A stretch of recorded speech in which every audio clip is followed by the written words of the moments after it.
મજામાં ને? હવે આપણે દાજ્યું પાઠ જે છે એ ભણતા હતા. પાઠ જે છે એ આપણે આગળ આજે પૂરો કરીએ છીએ.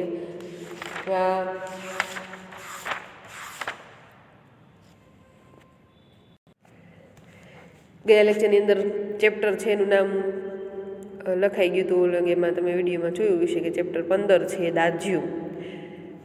એ આપણે એની અંદર ગયા લેક્ચરની અંદર વાત કરી કે જ્યારે જગદીશ બાબુ એને કહે છે કે શું દાજ્યું કહીને વારી ઘડીએ બોલાવ્યા કરે છો, કંઈ પ્રેસ્ટીજ એટલે કે કંઈ પ્રતિષ્ઠાનો, મારી પ્રતિષ્ઠાનો કંઈ ખ્યાલ છે કે નહીં, ત્યારે ખરેખર એને ખૂબ જ દુઃખ થાય છે. પરંતુ એ દુઃખ એ આંસુડા વડે રડીને દૂર કરી અને ફરીવાર પાછો પહેલાંની જેમ કામે લાગી જાય છે. એટલે પેજ નંબર 67 ઉપર આપણે અભ્યાસ કરીએ છીએ કે બીજા દિવસે જ્યારે જગદીશ બાબુ છે કેફે બાજુ જાય છે ત્યારે અચાનક એની ભેટ છે એના બાળપણના સહપાઠી, એની સાથે ભણતા મિત્ર છે હેમંત, એની સાથે થઈ જાય છે. અને કેફેની અંદર જ્યારે જગદીશ બાબુને તેનો મિત્ર બંને પ્રવેશ કરે છે ત્યાર પછી 2 વાર એ મદનને બોલાવે છે, પરંતુ જાણે કે એનાથી અજાણ જ સાવ હોય, બંને એકબીજાને ઓળખતા જ ન હોય એ રીતે એ હાવભાવ પોતાના રજૂ કરે છે. અને 2 વખત બોલાવે ત્યાર પછી મદન એની પાસે જાય છે. ત્યાર પછી શું કહે છે, આજ ઉસકે મુંહ પર વહ મુસ્કાન ન થી ઓર ન ही उसने ક્યાં લાવ દાજ્યું કહા,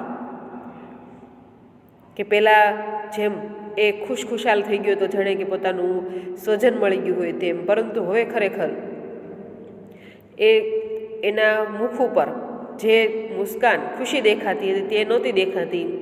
અને ન એણે એમ કીધું કે દાજ્યું ક્યાં લાવું. स्वयं जगदीश बाबू को ही कहना पड़ा 2 चाय 2 ऑमलेट, परंतु तब भी लाया दाजू कहने की अपेक्षा लाया साहब कहकर वह चल लिया, मानो दोनों अपरिचित हो. કે અપરિચિત હોય ને લાયા સાહબ, તમે બહાર જમવા જાઓ ત્યાં તો પણ આવા શબ્દોથી છે તમને નવાજતા હોય છે. એટલે મદને પણ દાજ્યું શબ્દને બદલે હવે લાયા સાહબ એમ કહી અને જાણે કે એનાથી સાવ અપરિચિત જ હોય, બંને એકબીજાને ઓળખતા જ ન હોય એ રીતે પોતાનો હાવભાવ છે રજૂ કર્યો. શાયદ પહાડિયા હે, હેમંતને અનુમાન લગાકર પૂછા. શું કીધું? હેમંત જે છે એને જગદીશ બાબુને કહે છે કે શાયદ પહાડી વિસ્તારમાંથી આવેલો લાગે છે, એવું અનુમાન લગાવીને પૂછ્યું. હા, રૂખા સા ઉત્તર દે દિયા જગદીશ બાબુ ને और वार्तालाप का विषय ही बदल दिया. કારણ કે જગદીશ બાબુને એના વિશે વાત જ કરવી નહોતી એટલે રૂખા સા ઉત્તર દિયા, સામાન્ય એને જવાબ આપી અને પછી પોતાની વાત છે એ આગળ ચલાવે છે. વાર્તાઓનો વિષય જ બદલી લાગે છે. મદન ચાय ले आया था, क्या नाम है तुम्हारा लड़के? हेमंत ने एहसान चढ़ाने की गरज से पूछा.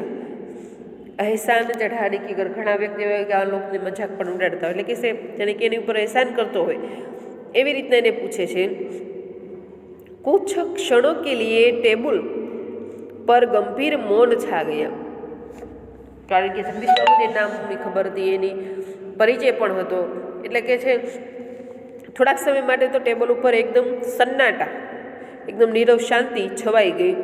ત્યાર પછી જો જગદીશ બાબુ કી આંખેं ચાय की प्याली पर ही झुकी रह गई. જગદીશ બાબુને તેનો બધો પરિચય હતો, પરંતુ એની નજર જે છે એ ચાની પ્યાલી હતી એની સામે નજર ઝુકાવીને રહી. કારણ કે જેની ભૂલ હોય, જેનો વાંક હોય, એ સ્વાભાવિક રીતે તમે જુઓ કે પછી આવો સમય જ્યારે આવે તેનું મૌન જ ઘણું બધું કહી જતું હોય છે. મદન કી આંખો કે સામને વિગલ સ્મૃતિયા ઘૂમને લગી. કઈ સ્મૃતિ? સ્મૃતિ એટલે યાદ.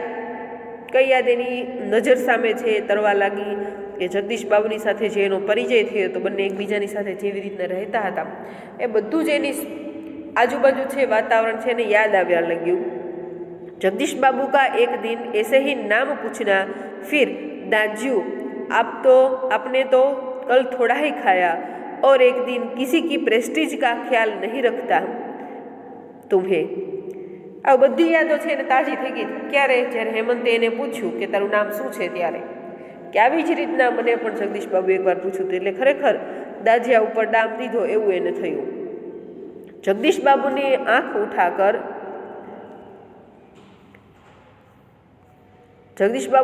उठाकर मदन की ओर देखा. उन्हें लगा जैसे अभी वह ज्वालामुखी सा फूट पड़ेगा. आ समय जगदीश बाबुए જ્યારે પોતાની નજર છે ઉઠાવીને મદન સામું જોયું ત્યારે ખરેખર જગદીશ બાબુને એમ થયું કે હમણાં જ્વાલામુખી જેમ ફાટે એવી રીતના મદન પણ કંઈક ગુસ્સો કરશે અથવા કંઈક એવું કરશે. हेमंत ने आग्रह के स्वर में दोहराया, क्या नाम है तुम्हारा? હવે હેમંતે આગ્રહ સાથે પોતાનો જે પ્રશ્ન હતો એ ફરીવાર કીધું, દોહરાયા ફરીવાર કીધું કે तुम्हारा नाम क्या है, તારું નામ શું છે? બોય કહેતે હે સાહેબ મુझे, પોતાનું નામ ન કીધું કારણ કે હવે એને પણ ખબર પડી કે અહીંયા કેવા લોકો છે તો એની સાથે કેમ કામ લેવું, એટલે કહે છે કે મને બધાય બોય કહીને બોલાવે છે સાહેબ. संक्षिप्त सा उत्तर देकर वह मुड़ गया. संक्षेपीकरण આવે છે તમારે, સંક્ષિપ્ત થાય એટલે ટૂંકમાં ઉત્તર આપી અને તે ત્યાંથી મૂડ ગયા એટલે ત્યાંથી એ પાછો ફરી જાય છે. आवेश में उसका चेहरा लाल होकर और भी अधिक सुंदर हो गया था. आवेश में उसका चेहरा लाल होकर, કારણ કે ગુસ્સો તો થયો જ તો પરંતુ એ વ્યક્ત નહોતો કરી શકતો એટલે એનો ચહેરો જે છે ખરેખર લાલ થઈ ગયો, તેના લીધે એનો ચહેરો વધારે સુંદર લાગતો હતો. આ રીતે આપણો પાઠ પૂરો થાય છે. પરંતુ જ્વાલામુખી સા ફટના એ મુહાવરો આપણે અહીંયા એવું તો જ્વાલામુખી સા ફટના એનો અર્થ થાય છે અત્યંત ક્રોધ મેં બોલના. અત્યંત ક્રોધ મેં બોલના વાક્યમાં પ્રયોગ કરવો હોય તો આપણે એવી રીતના પણ કરી શકીએ કે देर से घर आने पर माँ का क्रोधपूर्ण चेहरा देख कर लगा जैसे वे ज्वालामुखी सा फटने लगेगी. અત્યંત ક્રોધ મેં બોલના. ત્યાર પછી આપણે વિશેષણ પણ ઘણા બધા આપણે પાઠની અંદર આવ્યા છે, બધાની ચર્ચા કરીએ. સ્વાધ્યાયની ચર્ચા કરતા જઈએ કારણ કે સ્વાધ્યાય છે એમાં તમારે ગ્રામર એટલું આવતું નથી પણ સ્વાધ્યાય પોથીમાં હોય છે. તો સ્વાધ્યાય સહી विकल्प चुनकर उत्तर लिखिए. मदन का गांव किस पहाड़ी क्षेत्र में था? मदन का गांव किस पहाड़ी क्षेत्र में था? मसूरी, शिमला, दार्जिलिंग के अल्मोड़ा? ये तो बधाने आवड़े बराबर, अल्मोड़ा. कहानी के अंत में नए ग्राहक हेमंत को मदन ने अपना नाम क्या बताया? कहानी के अंत में नए ग्राहक हेमंत को मदन ने अपना नाम क्या बताया? बोय. ત્યાર પછીનો પ્રશ્ન છે એક એક વાક્ય में उत्तर. मदन का गांव किस पहाड़ी क्षेत्र में था? કયા પહાડી ક્ષેત્રમાં એનું ગામ હતું? તો અલ્મોડા. नए ग्राहक हेमंत को मदन ने अपना नाम क्या बताया? तो क्या नाम बताया था? बोय. ત્યાર પછી जगदीश बाबू के व्यवहार से मदन को चोट क्यों लगी? क्यों चोट लगी थी? क्योंकि अपने प्रति उसके अपनत्व पर प्रहार किया गया था. સવિસ્તર ઉત્તર છે. ત્યાર પછી જુઓ ખાસ તમને ગ્રામરના પ્રશ્નો જે પૂછાતા હોય છે એ ખાસ યાદ રાખજો. આપણે સમાનાર્થી વિરોધીને એવું બધું કરીએ છીએ પછી શબ્દ સમૂહ માટે શબ્દો પણ પૂછાય कि किसी का साथ न होना, किसी का साथ न होना એને શું કહેવાય? નિસંગ. बिना किसी प्रयास के એને શું કહેવાય? अनायास. लोगों के आने जाने की ध्वनि એને શું કહેવાય? जनरव. जहाँ कोई न हो ऐसा स्थान निर्जन. ત્યાર પછી સ્ત્રીલિંગ પુલ્લિંગ શબ્દો પણ તમને પૂછાતા હોય છે, ખાસ ધ્યાન રાખજો. સ્ત્રીલિંગ શબ્દો પ્રશ્ન, ચાહ, મુહ અને આવેશ. તો એની અંદર સ્ત્રીલિંગ શબ્દ કયો આવશે? તો કે ચાહ. આ બધા પ્રશ્નો પણ પૂછાતા હોય છે એટલે ખાસ ધ્યાન રાખતા જજો. ત્યાર પછી તમને એવા પણ પ્રશ્નો વિશેષણ बताइए. प्रश्न है कि अधजली सिगरेट का एक लंबा कश खींचते हुए उसने प्रवेश किया. सिगरेट है पण केवी सिगरेट है? अधजली.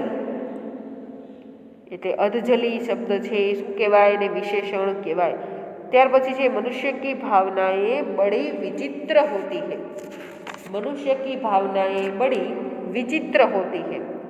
એમાં બડી શબ્દ છે એ વિશેષણ છે. શા માટે? કારણ કે વિચિત્રતા તો છે જ, પણ કેવી વિચિત્રતા છે? તો કે બડી વિચિત્રતા. प्रश्न 3 છે, मदन एक पहाड़ी बालक था जो होटल में काम करता था. બાલક હતો, પણ કયો બાલક હતો? પહાડી બાલક. એટલે એ પહાડી શબ્દ છે એ વિશેષણ આવે. ત્યાર પછી છે કે શાયદ अपने गांव की निराली संज्ञा के कारण उसे संकोच हुआ था. शायद उसे अपने गांव की निराली संज्ञा के कारण संकोच हुआ था. संज्ञा છે, પણ કેવી છે? સંજ્ઞા એટલે નામ. સંજ્ઞાનો અર્થ શું થાય? નામ. નિરાલી સંજ્ઞા એટલે અલગ નામ હતું, એનાથી એને સંકોચ થયો હતો. તો સંજ્ઞા છે, પણ કેવી સંજ્ઞા છે? તો કે નિરાલી. એટલે અહીંયા આવશે નિરાલી શબ્દ છે એ વિશેષણ આવશે. એટલે આવું બધું ખાસ યાદ રાખતા જજો. ત્યાર પછી દાજ્યુ શબ્દનો અર્થ શું થાય છે એવા પણ પ્રશ્ન પૂછાય. પછી પહાડી લડકા कैफे में क्या काम करता था? किसके कारण जगदीश बाबू का एकाकीपन दूर हो गया? આવા ઘણા બધા પ્રશ્નો છે તમારે એક્ઝામની અંદર પૂછાય, તો તમારે ત્યારે યાદ રાખવાનું જવાબ શું આવે. એટલે આ હોમવર્કની અંદર તમારે એટલું છે કે આ પાઠ છે તમારે ઓછામાં ઓછો 2 થી 3 વાર વાંચી જવાનો. એટલે જવાબ છે તમને ઘણા બધા પ્રશ્નોના તો આવડી જ જાય. અને આપણે ગ્રામર પણ અત્યારે સમજાય, એટલે ગ્રામરના પ્રશ્નો પણ તમે જ્યારે બીજી વાર આ લેક્ચર પૂરો થાય પછી પાછો પાઠ વાંચશો ત્યારે ગ્રામર જે એટલું આવ્યું છે આપણે સમજાવ્યું છે તમને આ પાઠની અંદર, એ પણ તમને યાદ રહી જશે.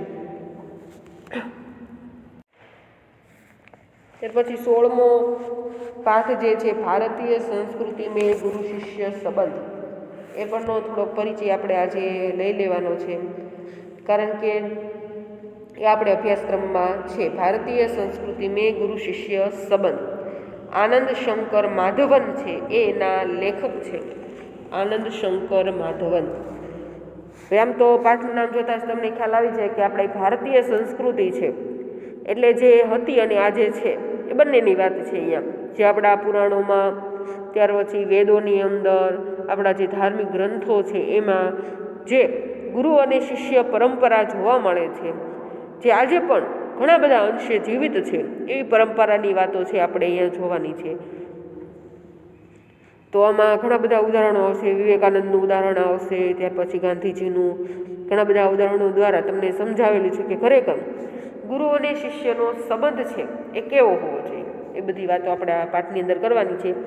સૌપ્રથમ આપણે પાઠના લેખક જે છે આનંદ શંકર માધવન, એમનો થોડોક પરિચય મેળવીએ અને ત્યાર પછી પાઠની શરૂઆત કરીએ. તો કે શ્રી आनंद शंकर माधवन જે છે, आनंद शंकर माधवन का जन्म केरल प्रदेश के क्विलन जिले में हुआ. डॉक्टर जाकिर हुसैन के संपर्क में आने से हिंदू मुस्लिम के मधुर संबंधों के पक्षधर बन गए. पक्षधर बन जाना ની પક્ષમાં આવી જાય. પહેલા સમયની અંદર તમે જુઓ, એનો જન્મ જ્યારે થયો હશે ત્યારે મોટા ભાગે એ હિન્દુ અને મુસ્લિમ એ બંનેના યુદ્ધો છે ચાલતા હતા. તમને ખ્યાલ જ છે, તમે સમાજની અંદર ભણતા હોય છો કે હવે એટલી જેટલી શાંતિ છે એટલી પહેલાં હતી નહીં. નાની નાની વાતમાં હિન્દુ અને મુસ્લિમના ઝઘડા થતા હતા. તો કહે છે કે ઝાકીર હુસેનના સંપર્કમાં જ્યારે આવ્યા ત્યારે એમને હિન્દુ અને મુસ્લિમ એ બંને વચ્ચેના જે મધુર મીઠા સંબંધો છે એની પ્રતીતિ થઈ, અને ત્યારથી તેઓ હિન્દુ અને મુસ્લિમ વચ્ચે એકતા સાધવાના પક્ષમાં એ લોકો आनंद शंकर माधवन છે આવી ગયા. महात्मा गांधी के भारत छोड़ो आंदोलन में भी माधवन जी का सक्रिय सहभाग था. भारत छोड़ो आंदोलन કોને કીધું હતું? અંગ્રેજો માટે થઈને આંદોલન થયું હતું ભારત છોડો. તમે સમાજમાં ભણો છો એટલે ખ્યાલ જ છે. जेल में रहकर हिंदी भाषा का अध्ययन किया. जेल से छूटकर आप भारत भ्रमण को निकल पड़े और बाद में बिहार में मंदार विद्यापीठ की स्थापना की. सन 1984 में अद्वैत मिशन और सन 1985 में शिवधाम अभिनव शिक्षा नगरी की स्थापना की. अब आप तीनों संस्थाओं के संचालक हैं. मलयालम तथा तमिल दोनों ही भाषाओं पर पूर्ण अधिकार होने के बावजूद, મલયાલમ અને તમિલ ભાષા છે જાણે છે, કારણ કે એનો જન્મ છે કેરળમાં થયો છે, એટલે કેરળમાં મલયાલમ ભાષા બોલાતી હોય છે. આ બે ભાષાઓ ઉપર એનું પ્રભુત્વ છે, છતાં પણ એને હિન્દીની અંદર સાહિત્ય રચેલું છે. आपके विषयों में दार्शनिकता, आधुनिकता एवं आध्यात्मिकता का बाहुमूल्य है। बिखरे हीरे, ત્યાર પછી અનલ શલાકા, हिंदी आंदोलन, आमंत्रित मेहमान, आरती, उषा, संजीवनी आदि आपकी प्रमुख रचनाएं हैं। आमंत्रित मेहमान बिहार राष्ट्रभाषा परिषद द्वारा पुरस्कृत है।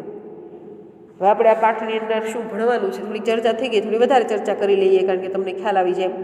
माधवन जी ने प्राचीन गुरु शिष्य परंपरा की गरिमा को स्पष्ट करते हुए वर्तमान शिक्षा प्रणाली पर परोक्ष रूप में करारा व्यंग्य किया है। પહેલાની અંદર જે ગુરુ શિષ્ય પરંપરા હતી ને આજના સમયમાં જે છે એના ઉપર વ્યંગ્ય કરેલો છે, કટાક્ષ કરેલો છે। हमारे समाज में व्यावसायिक संस्कृत का बोलबाला है, इस कारण गुरु शिष्य संबंधों में परिवर्तन आया है। पहले विद्यालय मंदिर के समान माने जाते थे। शिक्षा देना एक आध्यात्मिक अनुष्ठान था, वह परम सुख प्राप्ति का एक माध्यम था। उस जमाने में पैसे देकर शिक्षा खरीदी नहीं जाती थी। क्या आज वैसी स्थिति है? क्या आज शिक्षा के क्षेत्र में वही निष्ठा, वही त्याग नजर आता है? लेखक ने हमें अंतर्मुख होकर सोचने के लिए बाध्य किया है। જે આજની શિક્ષા પ્રણાલી છે પહેલાની હતી, મેં તમને હમણાં વાત કરી કે ઘણી બધી સ્કૂલો હોય એની અંદર તમે જો વિચાર કરો કેટલી ફી હોય છે। ગવર્મેન્ટની અંદર જેટલી ફી નથી હોતી એટલી સેલ્ફ ફાઇનાન્સની સ્કૂલોની ફી હોય છે। એમાં પણ શરૂઆત થાય ધીમે ધીમે ક્યાં સુધી પહોંચે છે। જો પ્રાઇમરીની ફી તો હોય 20, 25, 30 હજાર, વિચાર કરો તમે, તો એની પછી સેકન્ડરીની ને હાઈ સેકન્ડરીની કેટલી ફી થતી છે। અને એ પણ છે ને શિક્ષણની અભ્યાસક્રમ તો બધામાં સરખો જ આવે, તો એવું શું નવું ભણાવતા હશે। એટલે આપણા લેખક જે છે આનંદ શંકર માધવન એ જ કહેવા માગે છે કે ખરેખર ભારતીય સંસ્કૃતિ આપણી જે હતી, ગુરુ શિષ્ય પરંપરા હતી, કે સ્કૂલ છે તે સમયે વિદ્યાલયો જે હતા, આશ્રમો જે હતા, એને શું કહેવાતું, મંદિર સમાન ગણતા હતા। તો આપણે વાત કરતા હતા ગુરુ શિષ્ય પરંપરા, કે પહેલાના સમયની અંદર ખરેખર સ્કૂલો છે એ કેવી હતી? સ્કૂલો એટલે કે વિદ્યાલય જે હતા, આશ્રમો જે હતા, મંદિર સમાન હતા। અને શિક્ષા દેવું એ જાણે કે આધ્યાત્મિક અનુષ્ઠાન હોય એવો ભાવ સાથે છે એ ગુરુજનો પોતાના શિષ્યોને એ બધી જ વિદ્યાઓ જે છે એનું જ્ઞાન આપતા હતા। અત્યારે સમય જેમ પૈસા આપો અને શિક્ષા લ્યો એવો માહોલ છે એવો ત્યારે હતો નહીં। અત્યારના સમયમાં જાણે કે શિક્ષણ જે છે એક ધંધો બની ગયું છે, વેપાર બની ગયું છે, કે જેમ વધારે પૈસા નાખો એમ તમને વધારે સારું શિક્ષણ મળે। એટલે અત્યારના સમયની અંદર ખરેખર પહેલાંના સમયમાં જે શિક્ષણનું સ્તર હતું એ અત્યારે રહ્યું નથી। શિક્ષણની અંદર જે નિષ્ઠા હતી, ત્યાગ હતો, એ અત્યારના સમયની અંદર જોવા મળતું નથી। એટલે આવી જ કંઈક ઘણી બધી ચર્ચાઓ લઈને આપણો પાઠ જે છે એની અંદર આનંદ શંકર માધવન છે એમણે ઘણું બધું લખેલું છે। એ આપણે જોઈએ કે પહેલે વિદ્યાલય મંદિર કે સમાન થે, એટલે કે આપણા પાઠની અંદર જ એવી વાતો કરવામાં આવી છે કે પહેલાં વિદ્યાલય જે છે કેવા હતા, મંદિરની સમાન ગણતા હતા। કે એની મંદિરની અંદર સરસ્વતીની રોજ સરસ્વતી માતા છે, વિદ્યાના દેવી છે, તેમની પૂજા અર્ચના થાય। ત્યાર પછી આપણા જે વેદો છે, ધાર્મિક ગ્રંથો છે, એના મંત્રોચ્ચાર થાય અને શિક્ષણની શરૂઆત થતી હતી। આજના સમયમાં જેમ છે શિક્ષણ, એવું શિક્ષણ હતું નહીં। અને શિષ્ય પુત્ર સે અધિક પ્રિય હોતે થે। કેવું વાતાવરણ હતું કે અત્યારના સમયની જેમ શિક્ષણ જે છે એ વહેંચાતું નહીં, અને શિક્ષા દેવું એ ખરેખર ઈશ્વરને પામવા માટેનું જેમ યોગ્ય માધ્યમ હોય એ રીતનું હતું। અને શિષ્ય જે છે, જે પોતાના વિદ્યાર્થી છે, જાણે કે પોતાના પુત્ર જ હોય એના કરતાં પણ વધારે પ્રિય છે એ ગુરુજનોને હતા। અને આજે કેવી સ્થિતિ બની ગઈ છે કે આજે વધારેમાં વધારે જો કોઈ ભાગ હોય શિક્ષણની અંદર તો વિદેશની શિક્ષા પ્રણાલી છે એ આજના સમયની અંદર પ્રચલિત છે। તમે જુઓ કે અંગ્રેજો આવ્યા પછી અંગ્રેજોનું ઘણું બધું આપણા દેશમાંથી લઈ ગયા, અને આપણા દેશમાંથી લઈ ગયા એના કરતાં પણ વધારે આપણે એનું ઊંધું ગ્રહણ કર્યું છે. શિક્ષા પ્રણાલી અત્યારે જે ક્લાસરૂમની છે, તમને ખ્યાલ જ છે કે અંગ્રેજોની દેન છે, કારણ કે આપણે ત્યારે આવું હતું નહીં. એ અંગ્રેજોની દેન છે કે ક્લાસરૂમની અંદર એ 4 દિવાલોની વચ્ચે, કારણ કે આપણી જે શિક્ષા પ્રણાલી હતી એમાં ક્લાસરૂમ હતા જ નહીં. આશ્રમ હોય અને સ્કૂલ હોય તો પણ એમાં ક્લાસરૂમ વગરની તમને ઝાડવાની જે બેસાડી અને વિવિધ વિદ્યાઓ જે છે એનો અભ્યાસ કરાવતા હોય.